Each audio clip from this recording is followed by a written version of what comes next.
and gentlemen, Brian the Beer Snob.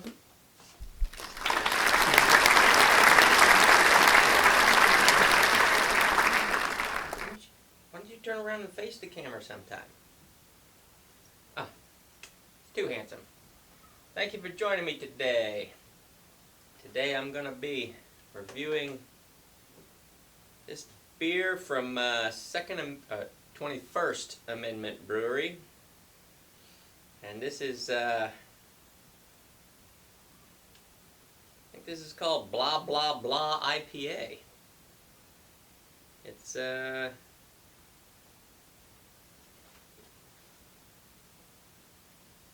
like 8% alcohol with, wow, 65.3015 IBUs. So it's a little higher up on the bitterness. That's okay. This is a, it's got a nice little interesting graphic. It's a painted can. And, you know, without looking anything up, 21st Amendment, I'm going to say this here graphic, it shows like people walking with signs talking about we want beer, and then the beer is crossed out and it says IPA. Blood orange, brew free, or die IPA. Guacamole IPA. Ooh, I'm not a big guacamole fan. Sweet pickle IPA. Now that one I'd try. Single, double, triple IPA. Yeah, maybe this is a beer in honor of the prohibition of, or the repeal of prohibition. That's what I meant to say, the repeal of prohibition. So, a little interested to see what this thing is going to taste like. So, let's get it into a glass and find out. Sweet pickle IPA. That's not what this is. Don't be fooled by the green can. Well, apparently it got Tiger's attention. You see the way he bolted up there to get in there and get a snootful? What did it smell like, Tiger? Oh, there's even a dog walking. He's got a sign around his neck that's called a cat IPA. Does that sound good to you, Tiger? A cat IPA?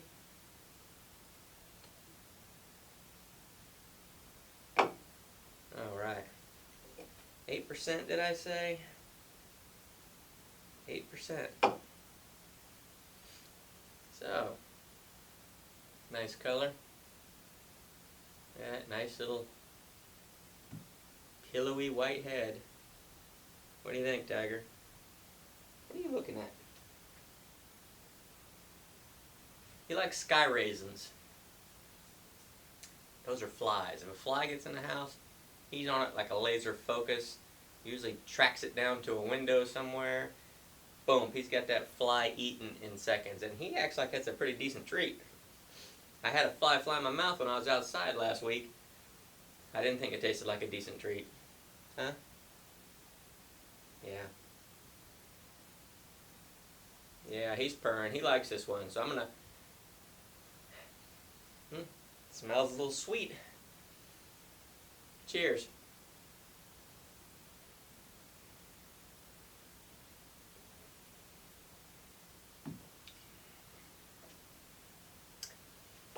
.3015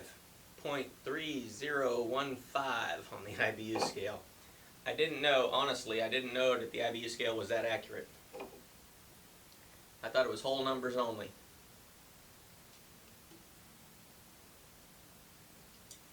This is, you know, at 65, it's on the higher end of the bitter.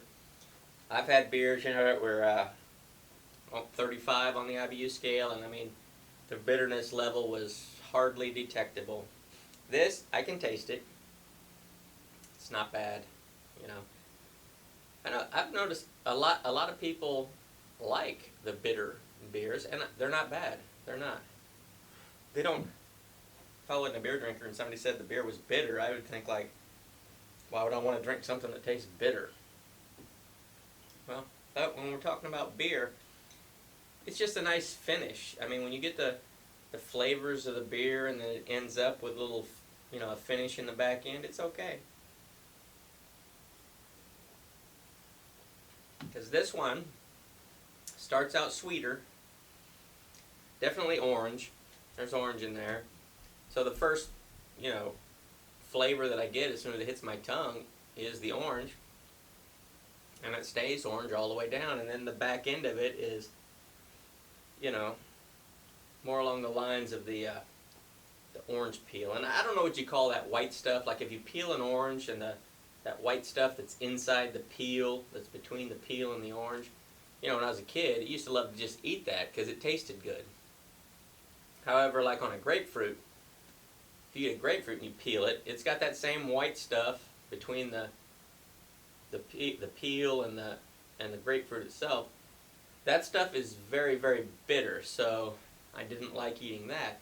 And if you're eating a grapefruit, see, I was born in the North but raised in the South, so the way I started out in life eating a grapefruit was, you know, my mom would cut it in half, and then she'd cut each one of the little sections, and then she'd sprinkle sugar on it, and that's how we ate it.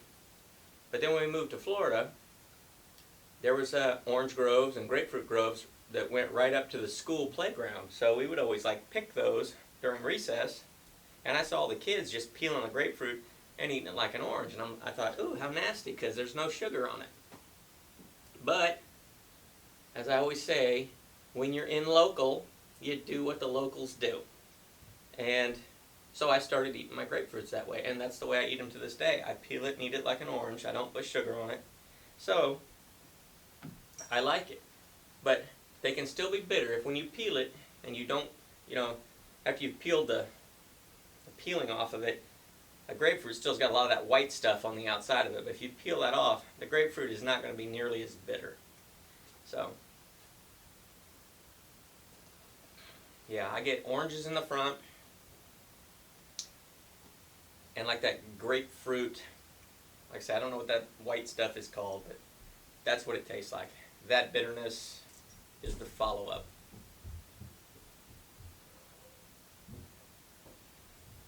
But it's good. It is packed with flavor. I say I like the graphic. This, you know, a lot of the craft beers, they either have, you know, the stick-on label or it's a shrink wrap label. But the fact that this is actually painted onto the can, you know, this is the expensive way to go. And they're doing things right over there at the 21st Amendment Brewery. And I would guess, just by looking at this, I don't know where all it's available at. Let's see, this is from, oh, so see, this is available like all over because this is from San Leandro, California. Brewed and canned by 21st Amendment Brewery.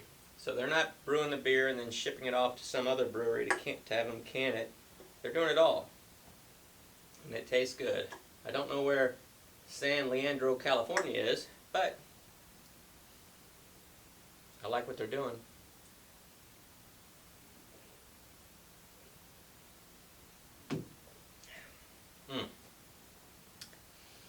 Yeah. Very high up on the flavor scale. The bitterness is there. It's not obnoxious.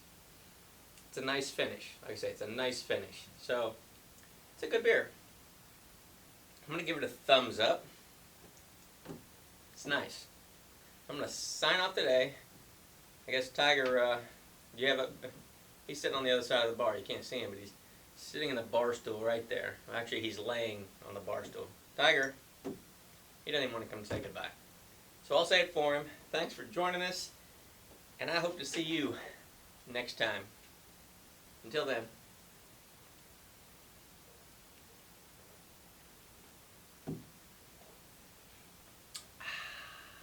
Glad they repealed that amendment.